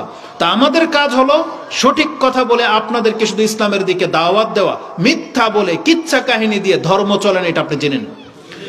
ধর্ম চলবে কোরআন হাদিসের ভিত্তিতে, তাতে আপনার মন লাগুক আর না লাগুক। আমাদের বক্তব্যের মধ্যে হয়তো আমরা রাশি রাশি এত বেশি ফজিলত বর্ণনা করতে পারি না, আপনি জেনে নেন এটা আমাদের ব্যর্থতা না, বরং এটাই হচ্ছে আমাদের অথেন্টিক, এটাই হচ্ছে আমাদের পিউরিটি, যে আমরা যা তা আপনার কাছে বর্ণনা করি না, আমরা যেটা কোরআন এবং হাদিস থেকে স্পষ্টভাবে পাচ্ছি সেটা দিয়ে আমরা দাওয়াতি কাজ করি। হয়তো আপনার কাছে ভালো লাগে না, কিন্তু জেনে নেন সত্য ওটাই যেটা আল্লাহ বলেছেন, সত্য ওটাই যেটা রাসূলুল্লাহ সাল্লাল্লাহু আলাইহি ওয়াসাল্লামের গ্রহণযোগ্য হাদিস দ্বারা প্রমাণিত। এই জন্য ইসলামে এত বাড়াবাড়ি নাই, আর ইসলামে ছাড়াছাড়িও কিন্তু নাই। এই জন্য আজকে আমরা অধিকাংশ মুসলিমরা শুধু মুসলিমের ঘরে জন্ম হওয়ার কারণে জান্নাত পেতে চাচ্ছি। আপনি জেনে নেন এটা আমাদের জান্নাতে যাওয়ার মাপকাঠি না। আপনাকে অবশ্যই ইবাদত করতেই হবে, ইবাদতবিহীন কোনো ব্যক্তি নাজাত পাবেন না। রাসূলুল্লাহ সাল্লাল্লাহু আলাইহি ওয়াসাল্লাম এই ইবাদত কেন্দ্রিক যত কঠোর ভূমিকা রেখেছেন কোরআন এবং হাদিসে, আপনি কোনোটাকে আলাদা করতে পারবেন না। আপনি শুধু ইমানদার হয়ে নাজাত পাবেন না, আপনাকে আমল লাগবে। আরে যদি ছোট্ট একটা সূরায় আপনি নিয়ে নেন না দলিল হিসেবে, যথেষ্ট। সূরা আল আসর, আল্লাহ কি বলেছেন? ওয়াল আসর ইন্নাল ইনসানা লাফি খুসর, মানে কি নিশ্চয়ই আল্লাহ কসম করে বলেছেন প্রত্যেকটা মানুষ ক্ষতিগ্রস্ত, তবে কে ছাড়া? ইল্লাল্লাযিনা আমানু। আয়াত কি এখানেই শেষ? তাহলে আয়াতটাকে আপনাকে কমপ্লিট করতে হবে। আল্লাহ বলেছেন ইন্নাল্লাযিনা আমানু ওয়া আমিলুস সলিহাত, অবশ্যই আপনাকে ইমানের সাথে আমল করতেই হবে। তারপর আরো কিছু দায় দায়িত্বের কথা আছে, আপনাকে হকের উপরে ধৈর্য ধারণ করতে হবে, মানুষকে হকের দিকে ডাকতে হবে, এটা যার যতটুকু ক্ষমতা ততটা। এই জন্য আমরা ওদিকে যাচ্ছি না, কিন্তু এই পর্যন্ত আমরা সবাই সমান।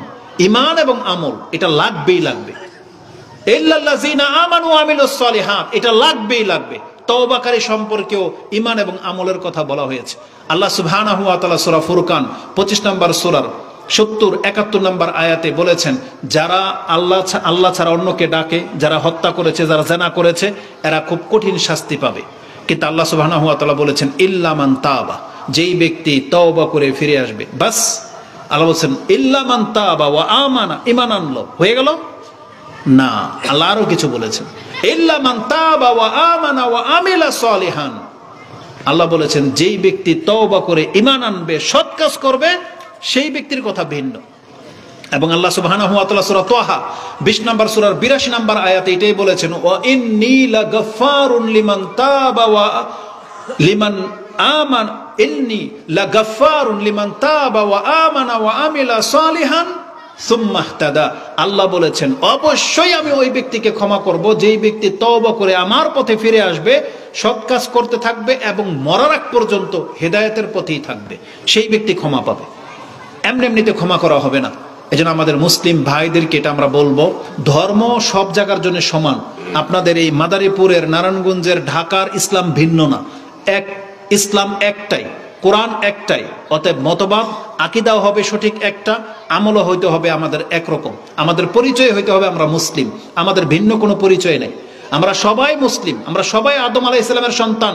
আর আমাদেরকে এটাই বলা হয়েছে কুনু ইবাদাল্লাহি ইখওয়ানা, তোমরা আল্লাহর বান্দা, এটা হচ্ছে পরিচয়। তোমরা আল্লাহর বান্দা হয়ে ভাই ভাই হয়ে যাও, এটা হচ্ছে আমাদের মুসলিমদের পরিচয়।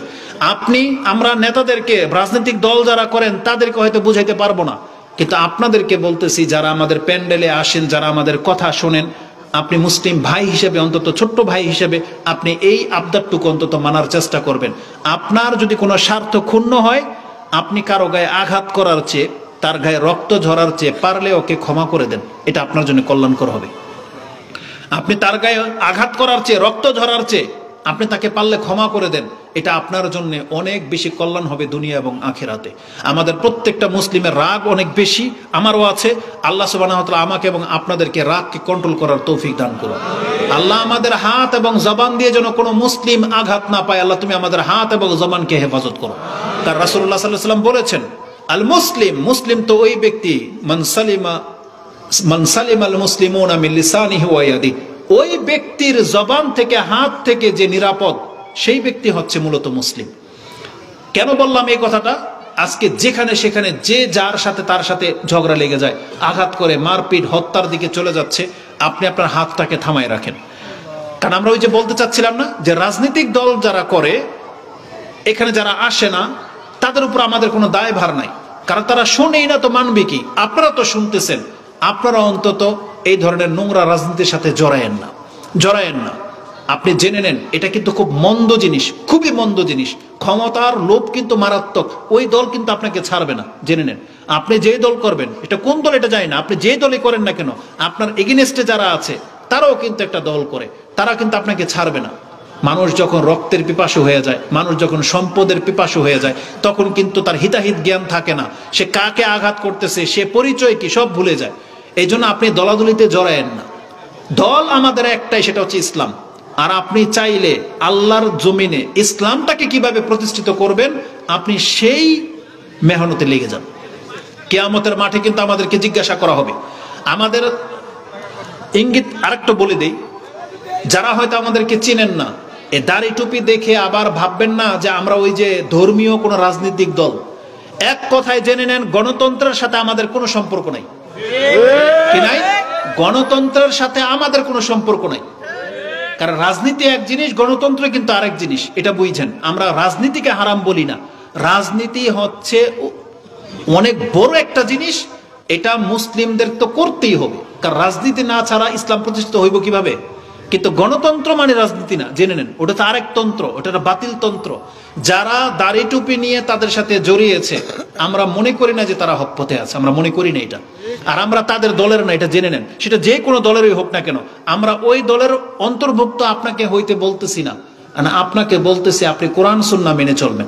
কোরআন সুন্নাহ আপনাকে যে পথে হাঁটাবে আপনি সেটাকে ফলো করেন। যে রাজনীতি আপনাকে গাড়ি ভাঙাবে, যে নেতা বলবে মারলে গাজী বাঁচলে শহীদ, এটা রাজনীতিক সঠিক দল হইতে পারে না, আপনি জেনে নেন। আপনাকে কোরআন হাদিস মানতে হবে। কারণ মুসলিম কোনদিন, যেখানে যুদ্ধের ময়দানে ইহুদি কাফেরদের গাছকে রাসূলুল্লাহ সাল্লাল্লাহু আলাইহি ওয়াসাল্লাম কাটতে নিষেধ করেছে, আর আপনি এই রাজনীতির নামে আপনি রাস্তাঘাটের মধ্যে যার তার গাড়ি ভেঙে ফেলবেন, রাস্তা আটকে দিবেন, যাকে তাকে পিটিয়ে মেরে ফেলবেন, এটা আমাদেরকে ইসলাম শিখায় নেই। আপনি যত বড় রাজনীতিবিদই হন না কেন, আপনি জেনে নেন এটা ইসলামের সাথে একটা সাংঘর্ষিক বিষয়, যেখানে আল্লাহ সুবহানাহু ওয়া তাআলা রাসূলুল্লাহ সাল্লাল্লাহু আলাইহি ওয়াসাল্লামের মাধ্যমে আমাদেরকে জানিয়েছেন রাস্তা ব্লক করার অধিকার কারো নাই। রাস্তার হক হচ্ছে রাস্তা বসলে আপনাকে কিনারায় বসতে হবে, রাস্তা দিয়ে যারা যাবে তাদের সালামের জবাব দিতে হবে, এবং আপনি এদিক সেদিকে তাকাইতে পারবেন না, সারাক্ষণ খালি এদিক সেদিক মহিলাদের দিকে তাকাইবেন না, এটা রাস্তার হক না। তাহলে রাস্তার হক হচ্ছে আপনাকে রাস্তার কিনারা বসতে হবে। কিন্তু আপনি লক্ষ্য করে দেখেন তো, বাংলার জমিনে আমরা এদিকে মুসলিমদের চরিত্র, কিছু হলে রাস্তা ব্লক, কিছু হলে সমস্ত মিছিল রাস্তায়। আরে গার্মেন্টস শ্রমিকদের বেতন দেয় না, ঝগড়া, এসে গাড়ি ভাঙে, বোঝেন না? দেখেন না, কিছু হলেই গাড়ি ভাঙে। রাজনীতির যে কোনো প্ল্যাটফর্মে এসে আগে গাড়ির উপরে আক্রমণ করে। এটা কোন ধরনের রাজনীতিটা?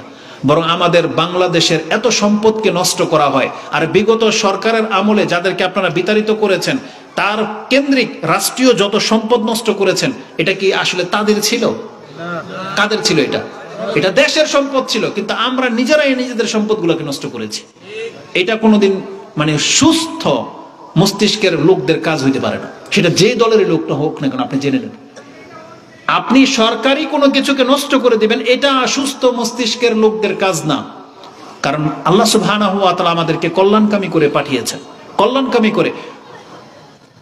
মানে সূরা হাশরের মধ্যে যে ঘটনা রয়েছে, বনি কাইনুকা এবং বনি নাজির গোত্রের ইহুদিদেরকে যখন ঘেরাও করা হয়েছিল এবং সাহাবায়ে কেরামরা প্রয়োজনে কিছু খেজুরের গাছ কেটেছিল, তখন তারা একটা পর্যায়ে সেটাকে অনেক বড় পাপ মনে করলেন, যে আমাদেরকে নিষেধ করা হয়েছিল কিন্তু আমরা এই পাপটা করে ফেলেছি। কিন্তু আল্লাহ সুবহানাহু ওয়া তাআলা পরে আয়াত নাজিল করে, সূরা হাশরের মধ্যে সেই আয়াত পাবেন যেটা আপনি 2-3 নম্বর আয়াতে পাবেন, যে আল্লাহ বলেছেন না, এটা তোমাদের পাপ না, এটা আল্লাহ ওদেরকে লাঞ্ছিত করার জন্য ঘটিয়েছেন।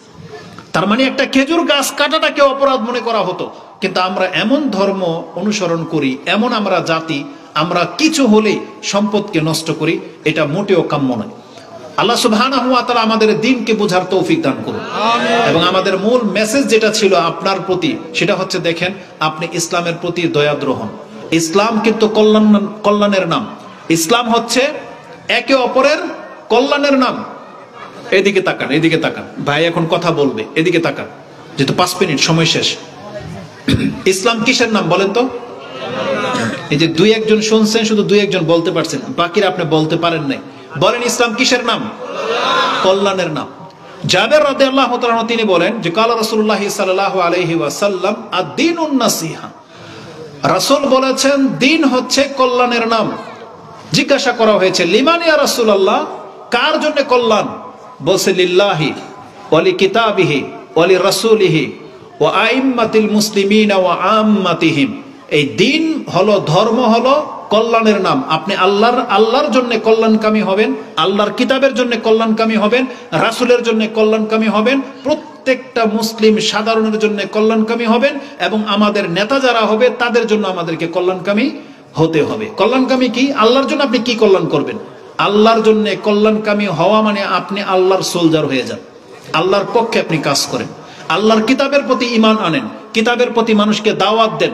আজকে আল্লাহর কিতাবের প্রতি দাওয়াত দেওয়া হয় খুব কম, বাকি অন্যান্য দলের অন্যান্য ওজিফার কিতাব বহু আছে যারা সেই কিতাবটাকে মূল করে সারা জীবন দাওয়াতি কাজ করে যাচ্ছে। কিন্তু একটা মুসলিমের জন্য এটা উচিত ছিল, হক ছিল যে আপনি আল্লাহর কালাম দিয়ে দাওয়াতি কাজ করবেন, আল্লাহর কালাম, আল্লাহর কোরআন দিয়ে আপনি দাওয়াতি কাজ করবেন, এটা হওয়া উচিত ছিল। তা আল্লাহ সুবহানাহু ওয়া তাআলা আমাদের এই দিনকে আমাদের জন্য কল্যাণকামী করে পেশ করা হয়েছে। কোন মুসলিম কোনো দিন কোনো অবস্থাতে তার রাষ্ট্রের কোনো মুসলিমের বা ধর্মীয় কোনো কিছুর ক্ষতি করতে পারে না। রাস্তাঘাট আপনি ইটা চুরি করে বাসায় নিয়ে চলে যাবেন, এটা কোনো মুসলমানদের কাজ হতে পারে না। জাবের রাদিয়াল্লাহু তাআলা তিনি বলেন যে বায়াতু রাসূলুল্লাহ সাল্লাল্লাহু আলাইহি ওয়াসাল্লাম ইকামিস সালাহ ওয়া ইতাইজ যাকাত ওয়া নুসহি লিকুল্লি মুসলিমিন। আমি রাসূলুল্লাহ সাল্লাল্লাহু আলাইহি ওয়াসাল্লামের কাছে যখন ইসলাম গ্রহণ করতে এসেছি, তিনি আমার সাথে ওয়াদা নিয়েছেন যে তোমাকে আমি ইসলাম গ্রহণ করিয়ে নেব, তোমাকে গ্রহণ করে নেব, তবে ওয়াদা হলো যে তুমি 5 ওয়াক্ত সালাত আদায় করবে, তুমি যাকাত দেবে এবং তুমি মুসলিমদের কল্যাণকামী হবে। এটা রাসূলের ওয়াদা নিতেন যে আমরা যেন মুসলিমদের কল্যাণকামী হই। কিন্তু আজকে আমরাই সবচেয়ে বেশি মুসলিমদেরকে সবচেয়ে বেশি ঠকাই, মুসলিমদেরকে ক্ষতি করি, মুসলিমদেরকে আমরা তিরস্কার করি। এটা আমাদের মধ্যে সবচেয়ে বেশি প্রবণতা দেখা যাচ্ছে।